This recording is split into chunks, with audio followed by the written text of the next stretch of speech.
Tuesday 24 दिसंबर। Sir Imran यामीन। हम लोग कर रहे हैं एडक्सल फिजिक्स। और एडक्सल फिजिक्स में हमने लास्ट क्लास में जो पेपर शुरू किया हुआ था उसी पेपर को ऑब्वियसली लेके चलेंगे।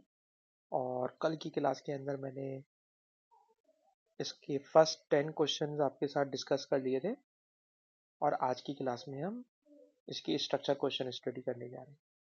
इन स्ट्रक्चर क्वेश्चन में जो सबसे पहला क्वेश्चन आपके सामने हमें नजर आ रहा है ये काइनेमेटिक्स का क्वेश्चन है।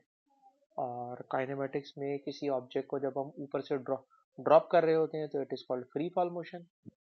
और जब फ्री फॉल मोशन हो रही हो तो इस पूरे क्वेश्चन के अंदर मुझे कहीं भी टाइम नजर नहीं आ रहा। ठीक है ना। एक रॉक को हमने ऊपर से ड्रॉप किया from rest, initial velocity 0, distance s। और जब ये रॉक जमीन को हिट करता है तो उसकी वेलोसिटी है vm। तो क्योंकि इस क्वेश्चन में मुझे कहीं पर भी टाइम नजर नहीं आ रहा तो लीना, मुझे नहीं पता आपका माइक्रोफोन अल्लाह करे सही चल रहा हो। लीना बेटा बताना, if we are not given time then which equation of motion we should use. कौन सी इक्वेशन यूज करना चाहिए अगर क्वेश्चन में हमें टाइम गिवन ना हो। लीना बेटा इस इक्वेशन को क्या बोलते हैं? हाँ, सही बात है, इसको थर्ड इक्वेशन भी कहते हैं। ठीक है बेटा। तो टू ऐसे ही है। एक्सेलरेशन मार्स के ऊपर कितना है? तो सर एक्सेलरेशन मार्स के ऊपर उन्होंने लिख के दिया हुआ है 0.38 g। क्वेश्चन बहुत आसान है इसलिए मैं आपको देने में इंटरेस्टेड नहीं। इसने डिस्टेंस कवर किया है s। और फाइनल वेलोसिटी जो मार्स पर आ रही है इट इज vm।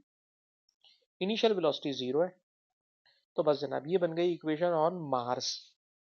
अच्छा, अब मैं जा रहा हूँ जमीन के ऊपर। ठीक है ना, जमीन के ऊपर आ रहे हैं। तो पहले सेंटेंस के अंदर मार्स पे थे और सेकंड सेंटेंस में बेटा हम लोग आ गए जमीन पर। इक्वेशन नहीं लिख रहा मैं, डायरेक्ट वैल्यूज लिखूंगा। टू ऐसे ही है। जमीन पर एक्सेलरेशन ऑब्वियसली g होता है और जमीन पर भी उसने डिस्टेंस s ही कवर करवाया है। और इसकी वेलोसिटी है ve। अर्थ के ऊपर वेलोसिटी ve। इनिशियल वेलोसिटी इसकी भी 0 है क्योंकि हमने इसको भी फ्रॉम रेस्ट ड्रॉप किया है। दोनों के लिए सेम कंडीशन है। कैलकुलेट क्या करना है सर? कैलकुलेट करना है V M over V E. तो ऑब्वियसली जो हमने दो रिजल्ट्स निकाल लिए उन दोनों रिजल्ट्स को अब हम कर देंगे डिवाइड। और डिवाइड करते वक्त ऊपर वी एम चाहिए तो ऊपर वी एम वाला रिजल्ट लिखे। वी एम वाला रिजल्ट है 20.38 g into S with square. और नीचे लिख रहे हैं वी ई वाला result with square, that is 2g और s। सिंप्लीफाई करें सर, 2 से 2 कटेगा, s से s कटेगा, g से g कटेगा।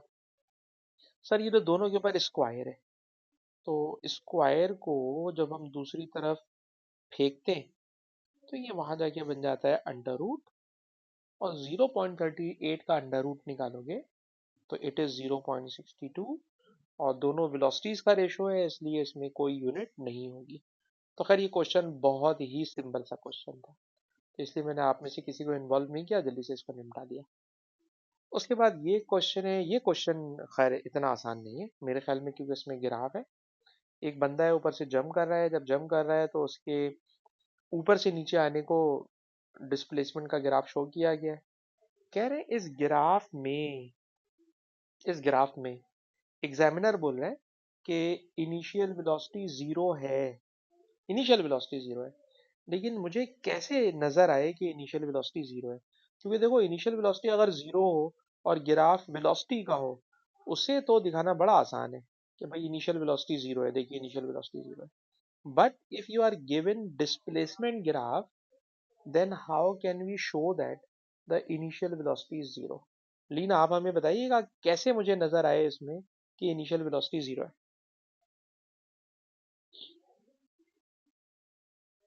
उमर आप हमें बताइए कैसे इसमें नजर आ रहा है, क्वेश्चन में लिखा हुआ है नजर आ रहा है जी, आपको स्टेट करना है।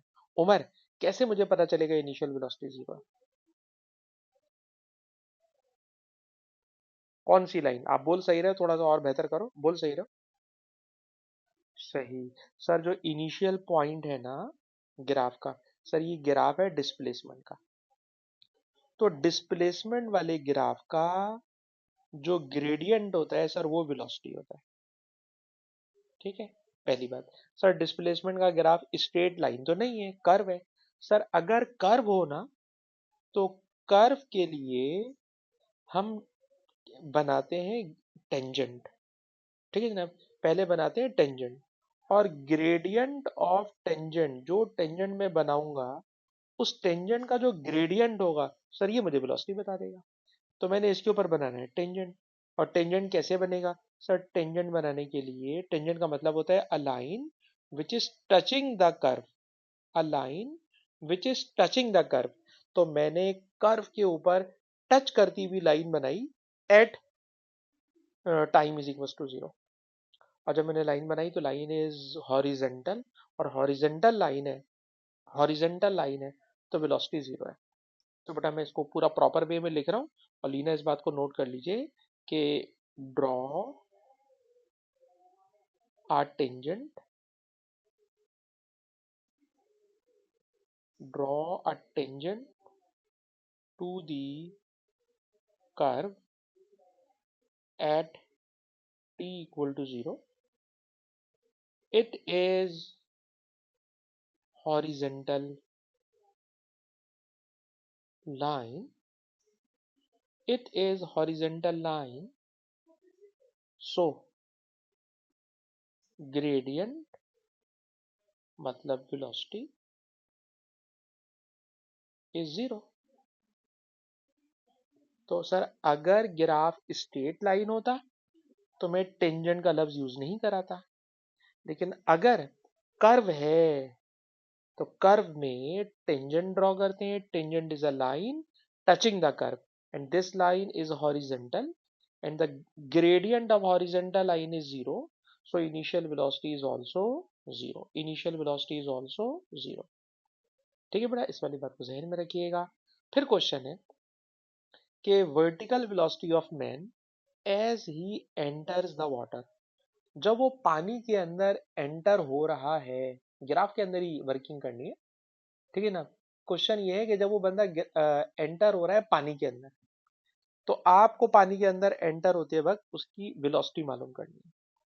तो सर वो कब पानी के अंदर एंटर हो रहा है? तो क्वेश्चन में पढ़िए, कुछ लिखा हुआ होगा, a man dives from platform, platform is 12 metre above the surface, 12 metre above the surface, so vertical displacement is 12 metre.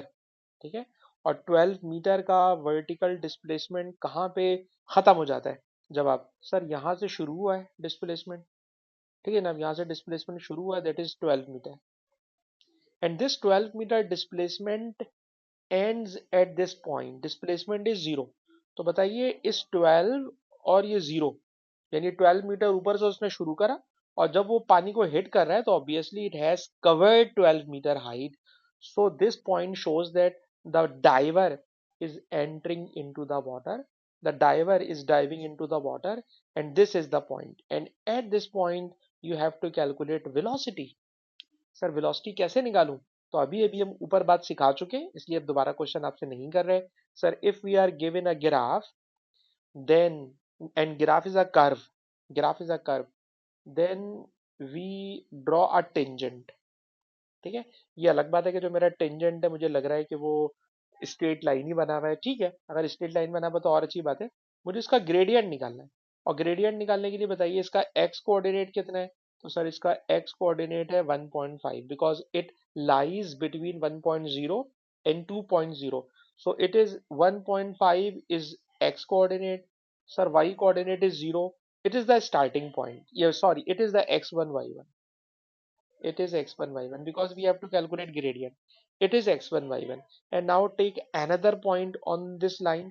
तो अगर मैं आपसे कहूं कि मैं ये वाला पॉइंट लेने में इंटरेस्टेड हूं, तो ये वाला पॉइंट लेने में अगर आप इंटरेस्टेड हैं तो इसको किस तरह से रीड करेंगे? तो sir it is 1.1 1.2 1.3, x coordinate is 1.3 and y coordinate, sir y coordinate is between 0 and 5, so it will be 2.5, it will be 2.5, so it is x2 y2।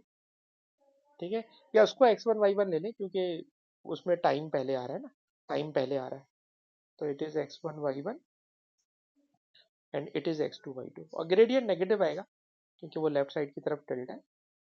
और नेगेटिव शो कर रहा है कि वो डाउनवर्ड जा रहा है। तो बेटा आप इसका निकालोगे ग्रेडियंट, इसका निकालोगे ग्रेडियंट।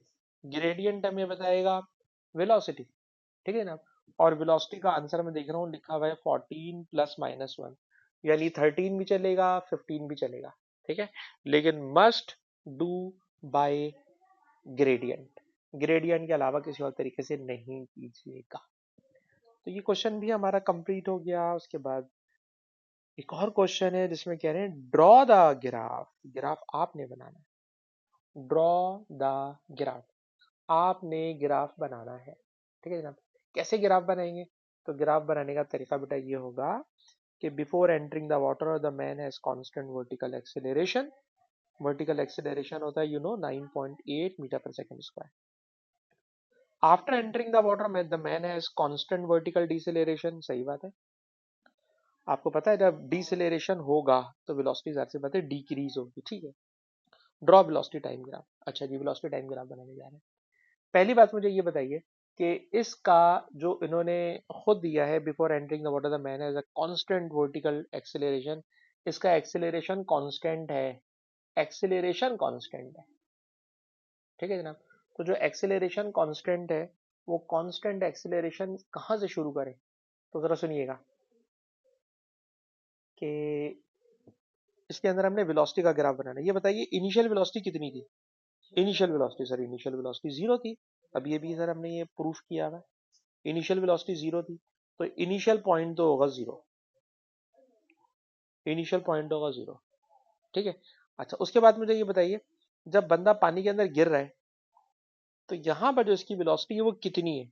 सर वेलोसिटी है 14, ठीक है ना, वेलोसिटी है 14, वेलोसिटी 14 है, ठीक है।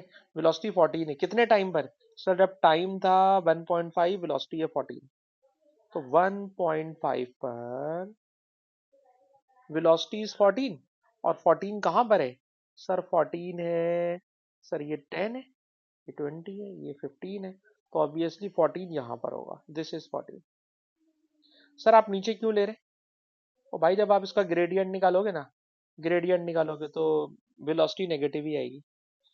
ये लाइन बेटा लेफ्ट साइड की तरफ टिल्ट है ना, लेफ्ट साइड की तरफ टिल्ट है। जब कोई लाइन राइट हैंड की तरफ टिल्ट होती है तो ग्रेडियंट पॉजिटिव आता है, जब आप इसका ग्रेडियंट निकालोगे तो ये आएगा नेगेटिव, नेगेटिव आएगा, ठीक है। तो ग्रेडियंट नेगेटिव आएगा, so velocity will be negative. और उसने कहा है कि ये कांस्टेंट है, खुद लिखा हुआ है कि कांस्टेंट एक्सेलरेशन है, तो भाई हमने मान लिया कांस्टेंट एक्सेलरेशन, सो इस line will be straight line, ठीक है। दोबारा सुनिए सर, हमें ग्राफ दिया हुआ है डिस्प्लेसमेंट का, डिस्प्लेसमेंट के ग्राफ में इनिशियल वेलोसिटी जीरो, ये हमने शो करा है, इनिशियल वेलोसिटी जीरो हमने शो किया है। फाइनल वेलोसिटी जब वो पानी को हिट कर रहा है, फाइनल वेलोसिटी 14, ये कहां से आई? सर हमने ग्रेडियंट निकाला है, ग्रेडियंट निकाला है सर। ग्रेडियंट आया था -14, क्योंकि लाइन लेफ्ट हैंड पे टिल्ट है, इसलिए मैंने इसको -14 पे करा है। स्ट्रेट लाइन क्यों बना रहे हो? सर लिखा हुआ है vertical acceleration constant, acceleration constant, acceleration होता है वेलोसिटी वाली ग्राफ का ग्रेडियंट। सर ये कांस्टेंट है इसलिए मैंने इसको स्ट्रेट लाइन बनाया है। अच्छा नीचे जाओ, जब आप नीचे जाते हो बेटा मामा मुझको मेरा मोबाइल ला दो। अच्छा बेटा जब हम इसको कांस्टेंट ग्रेडियंट स्ट्रेट लाइन मैंने बना दी, स्ट्रेट लाइन बनाने के बाद अब जरा सुनना, बंदा जो है बेटा चार्जिंग में वहां लगाया है, जब बंदा पानी के अंदर चला गया सर, जब वो पानी के अंदर चला गया ना, तो पानी के अंदर वाला तो आपने भी पोर्शन स्टडी करा ही नहीं है, ठीक है ना, अभी हमने पोर्शन स्टडी नहीं किया हुआ, सही। इस पोर्शन में जरा मुझे कोई देख के बच्चा बताए कि इसकी फाइनल वेलोसिटी कितनी हो जाएगी, इसकी फाइनल वेलोसिटी कितनी हो जाएगी, फाइनल डिस्प्लेसमेंट इसने कितना कवर कर लिया है?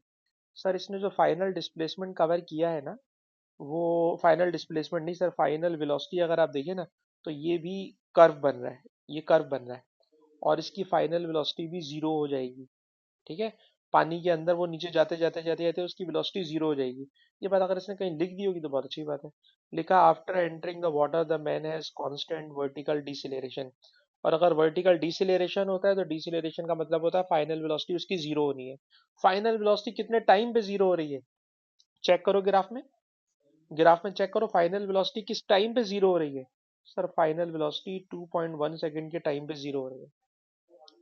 2.1 सेकंड के टाइम पे वर्टिकल वेलोसिटी जीरो हो रही है। तो 2.1 बेटा ये रहा, इस 2.1 पे फाइनल वर्टिकल वेलोसिटी जीरो हो रही है, इसलिए वेलोसिटी का ग्राफ ये वाला होगा। फाइनल वर्टिकल वेलोसिटी जीरो हो रही है, इसलिए इसलिए इसके लिए जो फाइनल वेलोसिटी होगी it will B zero, it will B zero. ठीक है जी। इसको बेटा आपने समझ लिया या किसी बच्चे को इसमें प्रॉब्लम है? तो मैं इसको एक दफा और सब, वैसे तो मैं आपको रिकॉर्डिंग दे रहा हूँ क्योंकि अगर दोबारा समझाऊंगा तो बेटा टाइम इतना निकल जाएगा कि हम अगला सवाल कर नहीं पाएंगे, और आप एग्जाम देने जा रहे हैं 10 दिन बाद, तो आपका लेवल ऐसा होना चाहिए कि आप इस क्वेश्चन को एक ही दफा में समझ लें, और अगर ना समझ पाए एक दफा में तो भाई फिर इसको रिकॉर्डिंग बाद में देखिएगा। तो बेटा लीना इसको आगे जाने दो, अगर दोबारा समझाऊंगा तो टाइम मुझे लग जाएगा, फिर मैं अगला सवाल नहीं कर पाऊंगा। लीना बेटा आगे जाना चाहिए मुझे। ठीक है जी, मैं आगे जा रहा हूँ, मैं आगे जा रहा हूँ। अच्छा जी आगे चलते हैं, द नेक्स्ट क्वेश्चन। अच्छा ये सवाल खत्म हो गया ऊपर वाला, ठीक है जी सवाल खत्म हो गया। एक हाई स्पीड ट्रेन है, रेस्ट में है, and then accelerate, means initial velocity zero. ठीक है, फाइनल स्पीड 76, इनिशियल स्पीड हो गई, फाइनल स्पीड हो गई, मास भी दे दिया है। कह रहे जनाब कैलकुलेट यूजफुल वर्क। ठीक है जी, कैलकुलेट यूजफुल वर्क। देखो वर्क के लिए चाहिए होता है फोर्स इनटू डिस्प्लेसमेंट। पूरे क्वेश्चन में देख लो ना फोर्स नजर आ रही है ना डिस्प्लेसमेंट नजर आ रहा है। ठीक है, तो क्वेश्चन ये है, मैं बता दूंगा तो सवाल खत्म हो जाएगा। लीना बेटा सोच के बताओ, we have to calculate work, we are neither given force nor given displacement, then how can we calculate work, and we are given mass and we are given velocity. बहुत आसान बात है, कोई बहुत मुश्किल बात नहीं होगी, ये बता दूं मैं आपको जी। We are given mass, we are given velocity, we have to calculate work, क्या करें? जल्दी बेटा लीना, टाइम नहीं है, बहुत आसान सवाल मैंने आपसे किया है।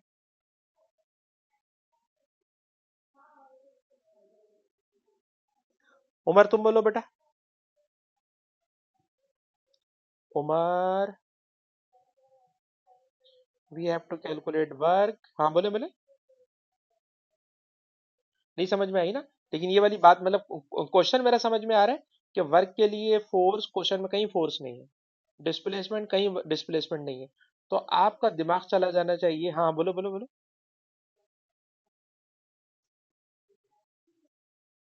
डिफरेंस भी नहीं निकालना, खाली काइनेटिक एनर्जी निकालने, क्योंकि इनिशियल काइनेटिक एनर्जी तो बेटा जीरो होगी। आपने सही बोला है, आपने बोला सही है कि भाई अगर हमें वर्क फोर्स इनटू डिस्प्लेसमेंट से नजर नहीं आ रहा तो we will calculate kinetic energy.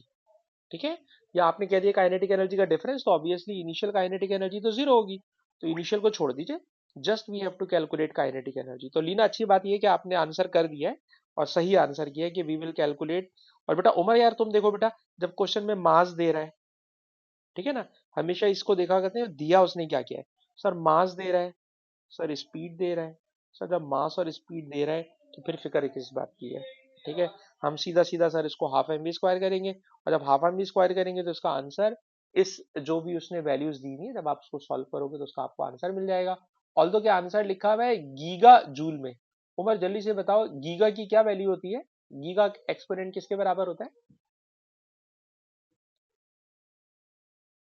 बिल्कुल सही आपने बताया, 2.1 एक्सपोनेंट 9 जूल आ रहा है, और इसको हम कह सकते हैं 2 गीगा जूल। तो इस सवाल में क्या लर्निंग हो गई? सर अगर क्वेश्चन में फोर्स और डिस्प्लेसमेंट गिवन ना हो, अगर क्वेश्चन में फोर्स और डिस्प्लेसमेंट गिवन ना हो, तो आप sir half M V square लगाएं और सॉल्व करें। अच्छा जी, उसके बाद है जनाब, ट्रेन एक्सेलरेट हो रही है 180 सेकेंड में, इनपुट पावर 16 मेगावाट्स है, determine work done against air resistance as the train accelerate. ठीक है जनाब, आपने कैलकुलेट करना है वर्क। कैसे वर्क कैलकुलेट करेंगे? Work against air resistance. तो बेटा सोचिए वर्क अगेंस्ट एयर रेजिस्टेंस कैसे कैलकुलेट करेंगे, और आपको अगर याद हो तो हम किसी भी सिस्टम को जो इनपुट देते हैं उस इनपुट से हम एक्सपेक्ट करते हैं कि हमें सिर्फ आउटपुट मिलेगा, लेकिन सम टाइम बहुत सारी एनर्जी जाया हो जाती है against resistive force, against resistive force. In this example air resistance में बहुत सारी एनर्जी जाया होगी, बहुत सारी एनर्जी एयर रेजिस्टेंस में जाया होगी। ठीक है, इस क्वेश्चन में कैलकुलेट करना है वर्क अगेंस्ट एयर रेजिस्टेंस, मतलब हमने बेटा ये चीज कैलकुलेट करना है। दोबारा सुनिएगा, हम किसी भी सिस्टम में जो एनर्जी देते हैं इट इज कॉल्ड इनपुट। हम एक्सपेक्ट करते हैं तो वो सब के सब किस में कन्वर्ट होगी, आउटपुट में। But if there is air resistance और रेजिस्टिव फोर्स तो बहुत सारी एनर्जी उस रेजिस्टिव फोर्स में जाया हो जाती है, और वही एनर्जी हमने कैलकुलेट करनी है। कैसे कैलकुलेट करें? तो sir input energy, input energy, sir हमें इनपुट एनर्जी के बजाय इनपुट पावर दे दी गई है, मुझे चाहिए एनर्जी, क्वेश्चन में वो दे रहा है पावर, तो सर पावर को टाइम से मल्टीप्लाई कर दें तो वो एनर्जी बन जाती है। सर पावर है 16 मेगावाट्स, पावर है 16 मेगावाट्स, टाइम है 180 सेकेंड, तो बेटा ये पावर से एनर्जी बन गई। आउटपुट प्लस है सर, माना कि माइनस हो जाएगा। कोई बच्चा मुझे देख के बताए इसी पेज पे रहते हुए आउटपुट क्या है। लीना तुम बताओ बेटा इसके अंदर क्या चीज आउटपुट है। मैं ट्रेन चला रहा हूँ, ट्रेन को मैंने इनपुट दे दिया फ्यूल जलाकर, ये इनपुट हो गया। ट्रेन से बेटा क्या आउटपुट मिल रहा है जो आपको इसी पेज पे नजर आएगा। ट्रेन में क्या आउटपुट है, ट्रेन से हम लोग क्या आउटपुट लेते हैं बेटा? हाँ जोर से बोले।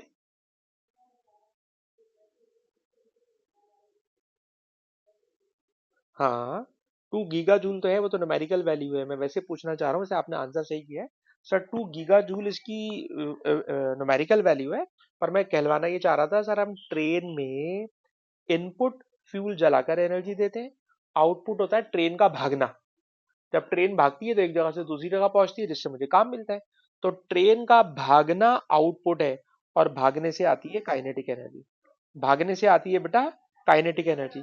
तो लीना आपने मेरी बात को समझा कि मैं आपसे ये कहलवाना चाह रहा था कि हम ट्रेन को फ्यूल जलाकर इनपुट करते हैं, आउटपुट ट्रेन भागती है, और ये भी एनर्जी है, ठीक है ना, ये एनर्जी है। And then we can calculate work against air resistance. We have calculated now work against air resistance, और जब आप इसको करोगे पूरा सॉल्व तो डिफरेंस आ जाएगा। ठीक है, अच्छा जी, और आगे चलते हैं। इसका आंसर मार्किंग स्कीम में देख रहा हूँ, इसका आंसर आएगा। नहीं नहीं नहीं, सुनिए सुनिए, मैंने ये देखिए, ये पावर थी, ये पावर थी, पावर को टाइम से मल्टीप्लाई करा तो ये एनर्जी बन गई। अच्छा आउटपुट, आउटपुट तो बेटा है ही एनर्जी, तो ये भी एनर्जी, ये भी एनर्जी, और बेटा वर्क भी तो एनर्जी होता है, पावर थोड़ी होता है बेटा। उमर आपको मेरी बात समझ में आ रही है? एनर्जी और वर्क दोनों जूल में होते हैं, पावर वॉट्स में होती है। तो सर ये वॉट्स था यानी पावर था, उसको बेटा मैंने टाइम से मल्टीप्लाई करा के एनर्जी बना लिया। उमर बेटा बात समझ में आई? हाँ हमें इनपुट पावर दी थी, इनपुट पावर को टाइम से मल्टीप्लाई करके बेटा मैंने इनपुट एनर्जी बना ली। तो एनर्जी मेरे पास इनपुट की फॉर्म में है, आउटपुट काइनेटिक एनर्जी जूल की फॉर्म में है। वी आर कैलकुलेटिंग वर्क, इसलिए जो 180 है वो सिर्फ एक मरतबा मल्टीप्लाई हुआ है। आगे चलते हैं, now question number 14। Sir question number 14 जो है वो प्रोजेक्टाइल मोशन है। प्रोजेक्टाइल मोशन मेरे ख्याल में अब आप बच्चों को बहुत अच्छा आता है, तो जरा थोड़ा तेज तेज भागिएगा। क्वेश्चन क्या है सर? हॉरिजेंटल डिस्टेंस कैलकुलेट करना है। Calculate horizontal distance travelled by the ball before returning to the height it was hit from. अच्छा, जहां से हिट किया था उसी जगह पे पहुंचने का हॉरिजेंटल डिस्टेंस कैलकुलेट करना है। ठीक है जी, हॉरिजेंटल डिस्टेंस कैलकुलेट करना है। सर हॉरिजेंटल डिस्टेंस के लिए हॉरिजेंटल वेलोसिटी चाहिए होती है और टाइम चाहिए होता है। ठीक है, तो यहां से यहां तक पहुंचने का टाइम, मेन चीज है टाइम कैलकुलेट करना। कितने नंबर का सवाल है ये? सवाल तो लंबा है। सर पहले हमने कैलकुलेट करना है टाइम, यहाँ से यहाँ तक का टाइम। सर टाइम कैसे कैलकुलेट करें? तो टाइम कैलकुलेट करने के लिए आपको हम कई दफा सिखा चुके हैं, और वो हमने आपको ये वाली बात सिखाई है कि सर कभी भी टाइम कैलकुलेट करना हो ना, तो आइदर हाइट के फार्मूले से टाइम कैलकुलेट कर लें, ठीक है बेटा, आइदर हाइट के फार्मूले से टाइम कैलकुलेट कर लें। टाइम कैलकुलेट करा रहा हूँ। टाइम कैलकुलेट करने के लिए हाइट को जीरो ले लीजिए। क्यों? सर जहां से थ्रो कर रहे हैं वहीं पे उसको ड्रॉप कर रहे हैं, वहीं पर टारगेट कर रहे हैं, तो हाइट क्या हो जाएगी? जीरो हो जाएगी। सर हाइट हो गई जीरो, ठीक है। फिर चाहिए इनिशियल वेलोसिटी का vertical component, it will B 37 velocity है, साइन थीटा वर्टिकल कंपोनेंट करा देगा, माइनस हाफ, ये हाफ हो गया, जी 9.8 हो गया, ठीक है जनाब। और हम लोग कैलकुलेट कर रहे हैं टाइम। तो पहले तो बेटा यहाँ से टाइम निकाल लोगे, करा नहीं ना, मैं छोड़ रहा हूँ। टाइम निकालो, और जब टाइम आ जाए तो सर हॉरिजेंटल डिस्टेंस होता है हॉरिजेंटल वेलोसिटी, हॉरिजेंटल डिस्टेंस होता है हॉरिजेंटल वेलोसिटी इनटू टाइम। जो टाइम आपने यहाँ से निकाला हुआ वो टाइम बेटा यहाँ लिखोगे, सॉल्व करोगे, तो you will get horizontal distance, and horizontal distance आएगा 134.1, 134.1, और ये वाला टाइम आएगा बेटा 6.02। तो बेटा मैंने फॉर्मूला समझा दिया है। फॉर्मूला समझने के बाद आई होप कि आप इसका टाइम और ये जो कैलकुलेशन है ये आराम से कर लेंगे, ठीक है जनाब। ये टाइम और कैलकुलेशन आप आराम से कर लेंगे। अच्छा जी, और आगे चले। अच्छा जी, इसमें क्या हो रहा है सर? इसमें हो ये रहा है कि एक मशीन गन है जो टेनिस की बॉल को हॉरिजेंटल डायरेक्शन में फायर कर रही है, और व्हील में कोई फ्रिक्शन नहीं।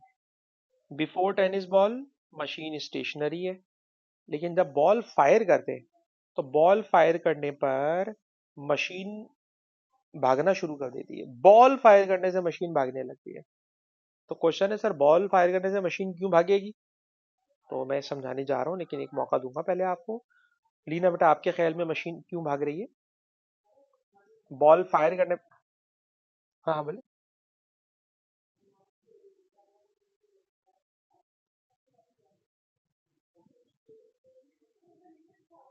ठीक है, एक तरीका ये हो सकता है, ठीक है। अवैस बेटा आपके ख्याल में? बेटा अवैस आपके ख्याल में क्या इसके अंदर कहानी होनी चाहिए? It is a 3 mark question, पूरा पेज भरना है।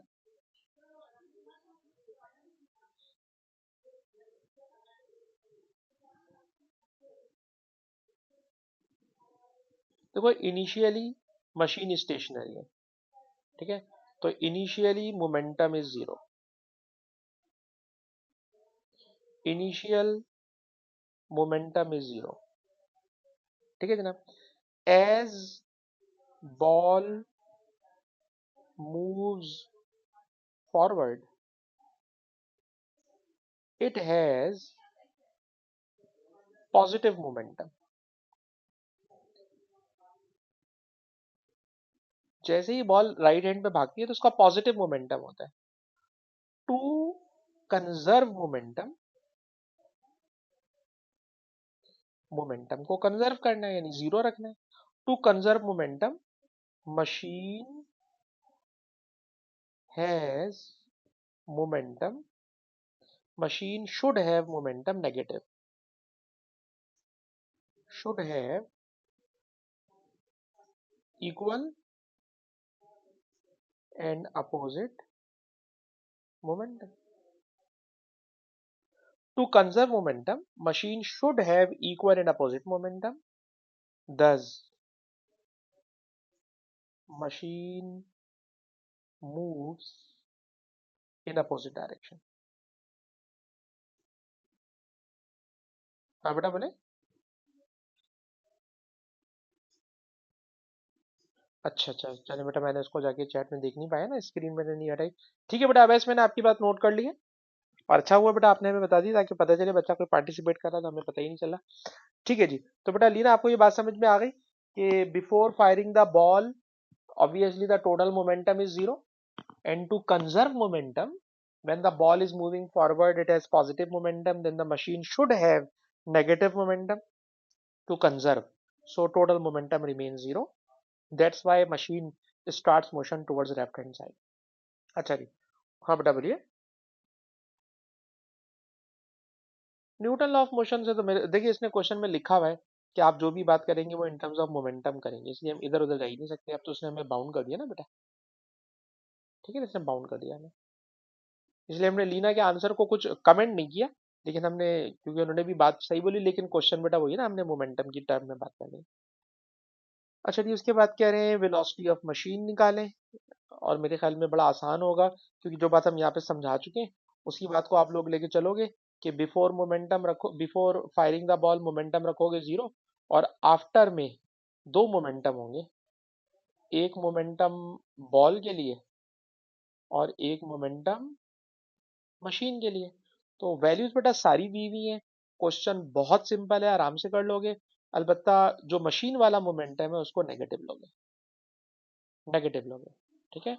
और बल्कि मैं एक और बात आपको सिखा दूं कि कभी भी बुलेट फायर करते हैं या मशीन से बॉल फायर करते हैं तो हम ये भी कह सकते हैं कि momentum of ball equal to momentum of machine.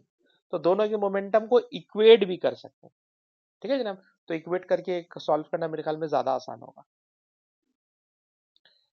अच्छा जी, इसके बाद बेटा ये क्वेश्चन है जो स्टोक्स लॉ का है, और मेरे ख्याल में स्टोक्स लॉ हम लोग इतना कर चुके हैं कि इस क्वेश्चन को मेरे ख्याल में नहीं करना चाहिए, मतलब मुझे अभी नहीं करना चाहिए। जब मैं क्लास खत्म करूंगा तो आपकी क्लास के फौरन बाद मेरी अगली क्लास में आधे घंटे का ब्रेक है, तो मैं आपसे सॉल्व करवाऊंगा ये वाला सवाल।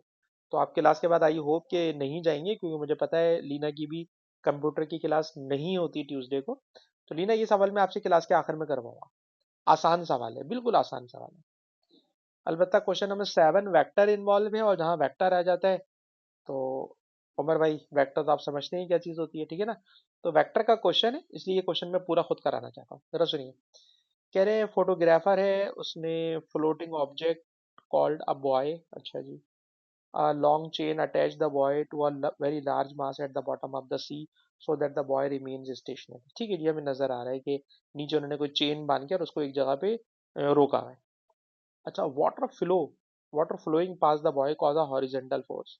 अच्छा, जो यहाँ से पानी जाता है तो जाहिर सी बात है वो पानी उसके ऊपर एक हॉरिजेंटल फोर्स लगाता है, और आपने उसको चेन से बांध के रखा हुआ है, ये चेन से बांध के रखा हुआ है, ठीक है जी। जो ऑब्जेक्ट है उस ऑब्जेक्ट को आपने एक चेन से बांधा हुआ है, ठीक है, और ये चेन की फोर्स है, ये चेन की फोर्स है। क्वेश्चन है, बताइए चेन की फोर्स शो दैट 500 न्यूटन है, और हमें क्या क्या नजर आ रहा है सर, 260 न्यूटन नजर आ रहा है और 33 डिग्री नजर आ रहा है। तो उमर को ही हम तंग करेंगे, क्योंकि उमर को वेक्टर थोड़ा मुश्किल लगता है। उमर यार ये बताओ कि क्या बात जहन में आती है इस क्वेश्चन को देख के, और याद रहे कि आप सवाल आसान है। कोई वेक्टर एंगल बनाता है तो it is resolved into horizontal and vertical component, so you should resolve this force into horizontal and vertical to solve this question, ठीक है। तो उस वाली बात को जहन में रखते हुए उमर जो बात जहन में आती है हमें बोल के बताइए।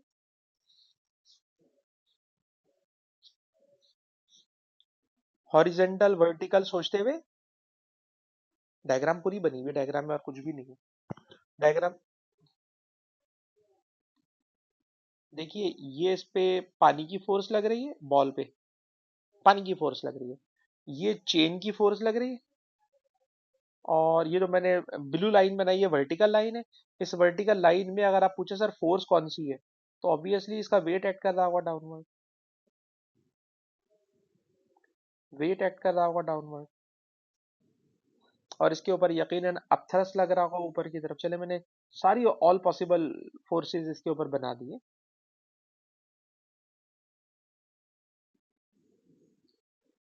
ये वाटर फोर्स है जो हॉरिजॉन्टल डायरेक्शन में लग रही है, इसके ऊपर वाटर फ्लो कर रहा है तो ये वाटर फोर्स लगा रहा है। उमर भाई सारी फोर्सेस मैंने बना दी। चेन की force capital F, weight acting downward, a thrust acting upward, water flow acting horizontal, and you have to calculate F.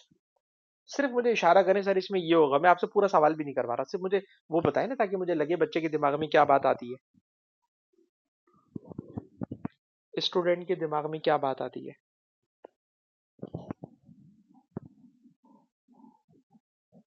मेरा नहीं ख्याल कि आप पहुंच पा रहे हैं। लीना बेटा, आपके दिमाग में कोई बात आ रही हो?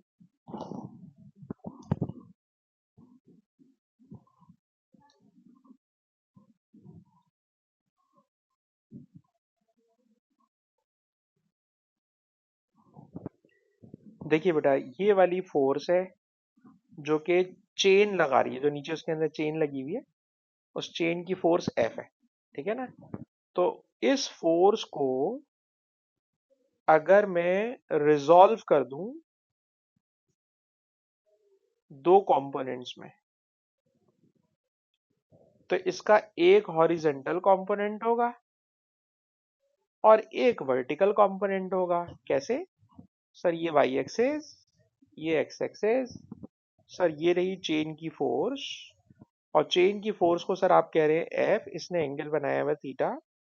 मैंने कहा इस फोर्स को रिजॉल्व कर दो, तो सर इसका एक बनेगा हॉरिजेंटल, एक बनेगा वर्टिकल।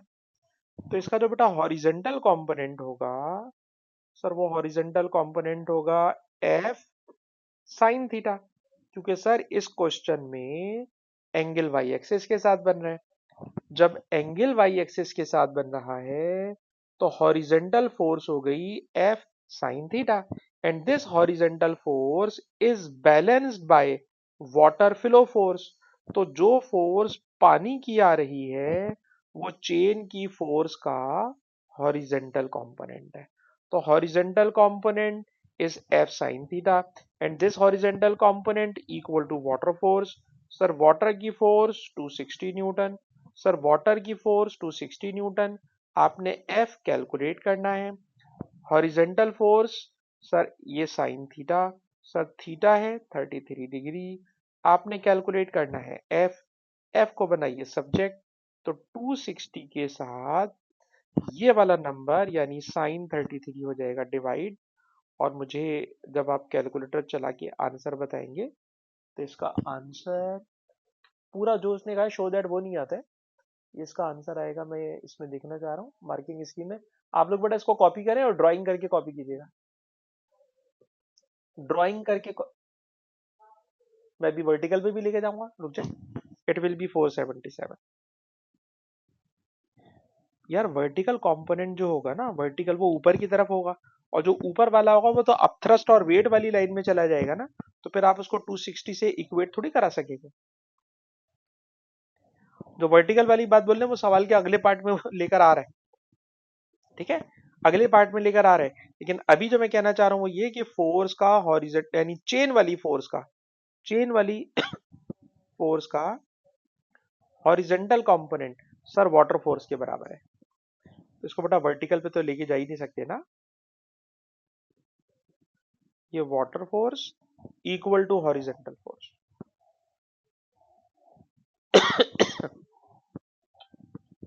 और अगर आप इसे कॉपी कर चुके हो तो अब मैं अगले पार्ट पे जाऊंगा। नेक्स्ट पार्ट के अंदर वो वर्टिकल फोर्स पे जा रहा है, और जब वर्टिकल फोर्स पे जा रहा है, वर्टिकल पे, तो मैंने कहा ना इसकी जो वर्टिकल फोर्स होगी सर, वर्टिकल फोर्स भी नीचे की तरफ है, वेट भी नीचे की तरफ है, अब थ्रस्ट ऊपर की तरफ है।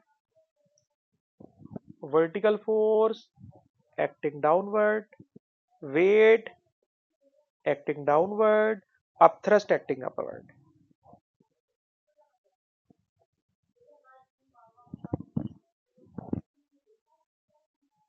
ओके बेटा।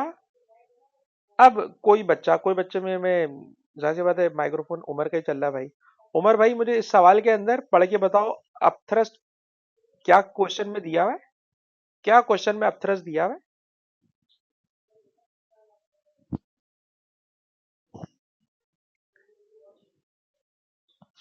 कैसे मतलब बता सही रहे हो, आंसर आपका सही है। हाँ बस ये वाली बात कहलाना चाह रहा हूँ कि भाई आर्शमीदस प्रिंसिपल की लैंग्वेज में जब कोई ऑब्जेक्ट पानी के अंदर डूबता है, ऑब्जेक्ट है बॉय, तो कहते हैं जब कोई ऑब्जेक्ट पानी में डूबता है तो उस पे लगती है फोर्स, और वो फोर्स बराबर होती है weight of liquid displaced by object and this force in generally known as upthrust. लेकिन क्वेश्चन में वो जरा थोड़ी लंबी करते हैं, ठीक है जी। अच्छा, बात ये हो रही थी कि जो ऑब्जेक्ट है, सर इस ऑब्जेक्ट का weight acting downward, sir upthrust acting upward, ठीक है बेटा, upthrust acting upward, weight acting downward. लेकिन वेट के अलावा इसमें कौन सी फोर्स एक और है जिसने इसको नीचे की तरफ फोर्स लगाई हुई है? तो मैंने आपसे कहा था वेट का वर्टिकल कंपोनेंट, सॉरी इस चेन वाली फोर्स का वर्टिकल कंपोनेंट। तो चेन की फोर्स का वर्टिकल, ठीक है ना, ये चेन की फोर्स है, एंगल बन रहा था 33 डिग्री। तो उमर बेटा आप जो कह रहे थे ना वर्टिकल में हम कुछ कर सकते हैं, तो उसका आंसर है भाई वर्टिकल में आप लिखोगे अपथ्रस्ट अपवर्ड है, चेन की फोर्स का वर्टिकल डाउनवर्ड है, और उस ऑब्जेक्ट का अपना weight, sir it is acting downward. Upthrust है 2.9 किलो न्यूटन, यस। सर ये प्लस है हमारा क्या माइनस? माइनस। वर्टिकल कंपोनेंट होगा एफ कॉस थीटा, क्योंकि एंगल वाई एक्सिस के साथ बनना है। और यहां से आपको मिल जाएगा वेट ऑफ बॉल, ठीक है ना। एफ अभी अभी आप कैलकुलेट कर चुके हो, इट इज 477। और 477 के साथ कैलकुलेटर चलाएं, सारे नंबर बेटा सॉल्व करें, तो आपको मिल जाएगा answer, it should be around 2500 newton. It should be around 2500 Newton.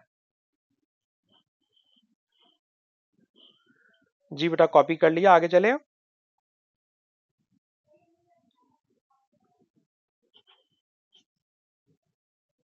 और आगे जा रहे हैं ताकि हम और सवाल, अच्छा और सवाल खत्म नहीं।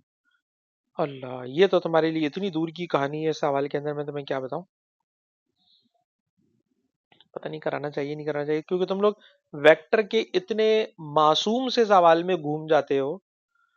तो ये जो आखिरी पार्ट होता है, जो लास्ट पार्ट होता है किसी भी क्वेश्चन का, वो तो बिल्कुल एक्सट्रीम लेवल होता है ना। किसी भी क्वेश्चन का जो लास्ट पार्ट होता है वो एक्सट्रीम लेवल होता है। तो आप लोग जितने भी बच्चे बैठे हुए हो, तुम लोग तो यार सीधे सीधे सवाल में हिल जाते हो। ये पहला पार्ट बिल्कुल आसान था, दूसरा पार्ट भी बिल्कुल आसान था, लास्ट पार्ट में तो ये बहुत दूर लेके जाएगा आपको, इतना दूर कि आप समझ ही नहीं पाएंगे हो क्या रहा है। खैर कोशिश कर लेते हैं।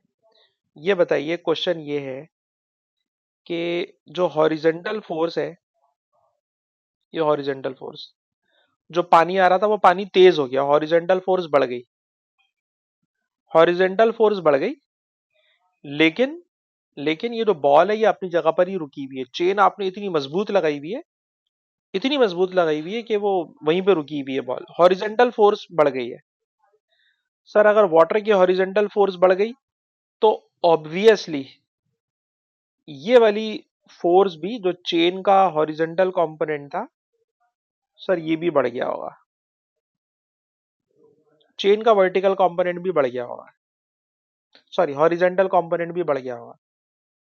और वर्टिकल कंपोनेंट सर इसमें थोड़ी को फर्क आने वाला है, वेट उतना ही है, अपथ्रस्ट उतना ही है, सो vertical component remain same,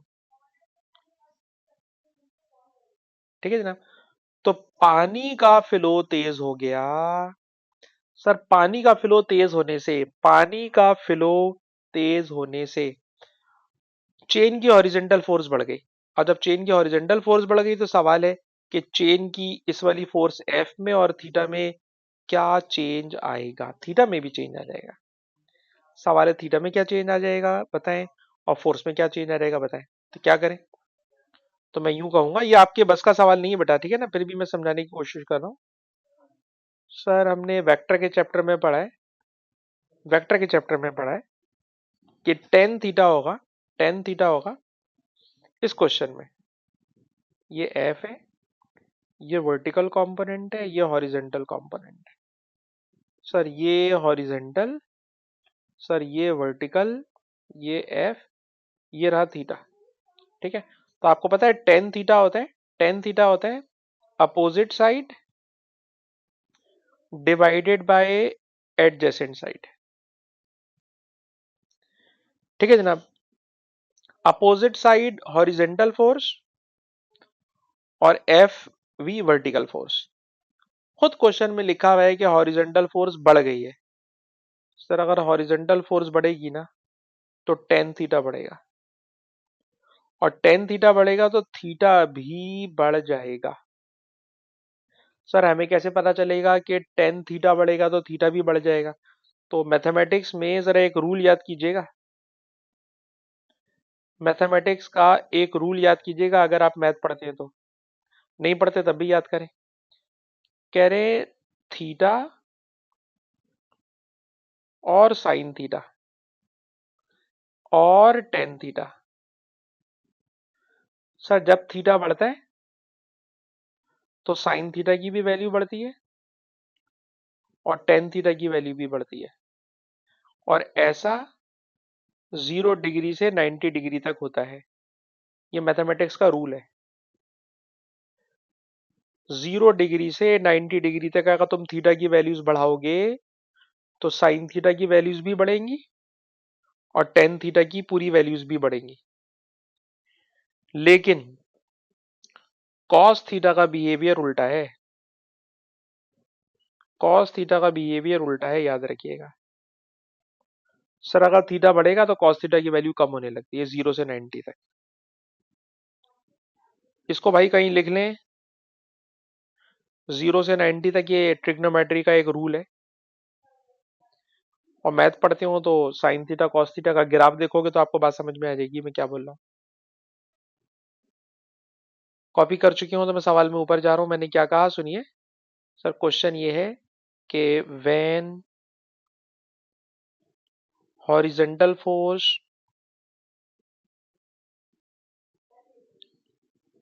increase tan theta increase, so theta will increase।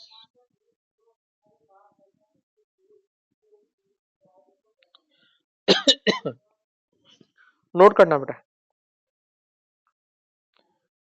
जब हॉरिजॉन्टल फोर्स बढ़ रही है, सर जब हॉरिजॉन्टल फोर्स बढ़ रही है तो हॉरिजॉन्टल फोर्स बढ़ने से सर टेन थीटा बढ़ेगा, और अगर टेन थीटा बढ़ेगा तो टेन थीटा बढ़ने से अभी मैंने आपको रूल बताया कि थीटा भी इंक्रीज हो जाता है। थीटा भी इंक्रीज हो जाता है।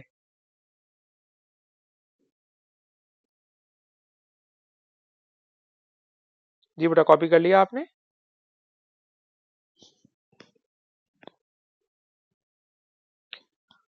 अच्छा जी, क्वेश्चन में मैंने भी बताया कि वर्टिकल कंपोनेंट रिमेन कांस्टेंट। तो मैंने लिखा given F V is constant.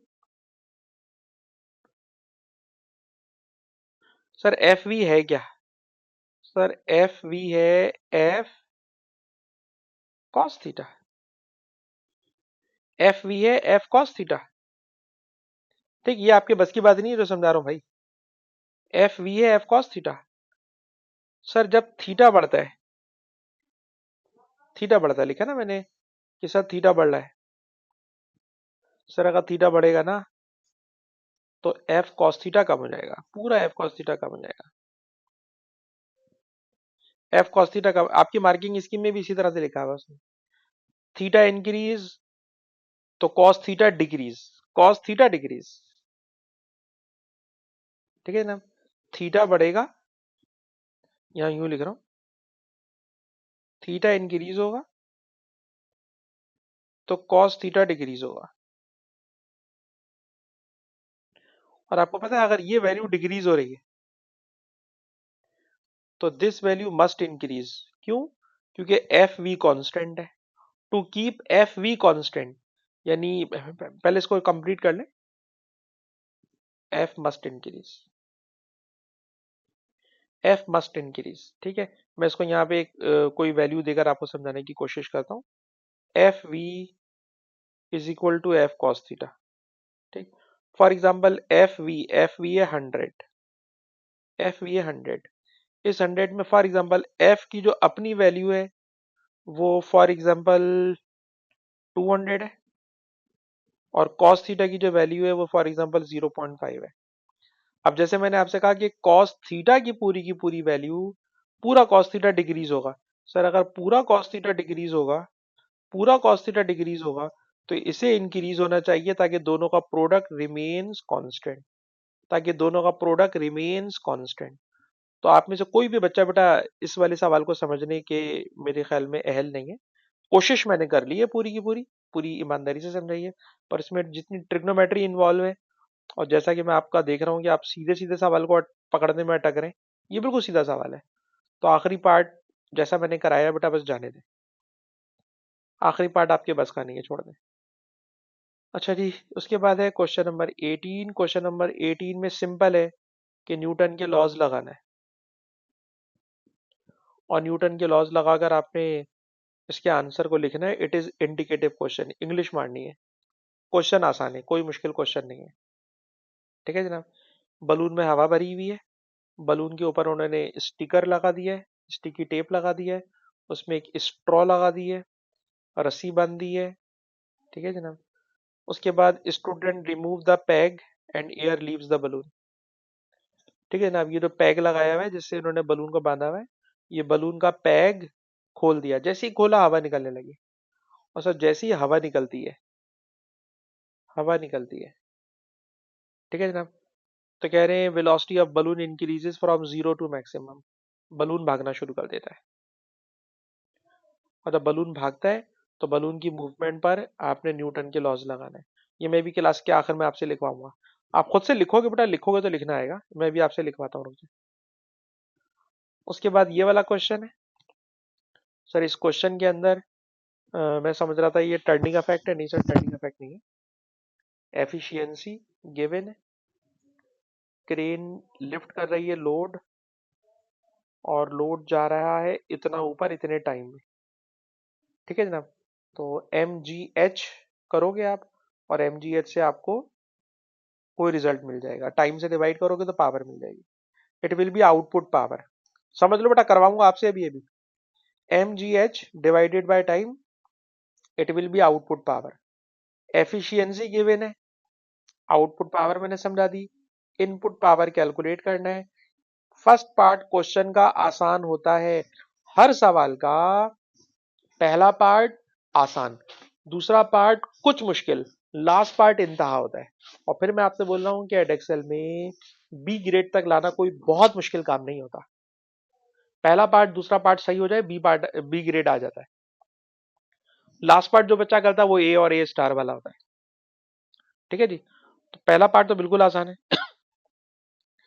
Second part के अंदर अच्छा क्लॉकवाइज एंटी क्लॉकवाइज आ गया भाई, ये क्लॉकवाइज और ये एंटी क्लॉकवाइज का चक्कर है, दोनों को आप करेंगे, और वैल्यूज भी गिवन है, कोई ऐसा मुश्किल काम नहीं है।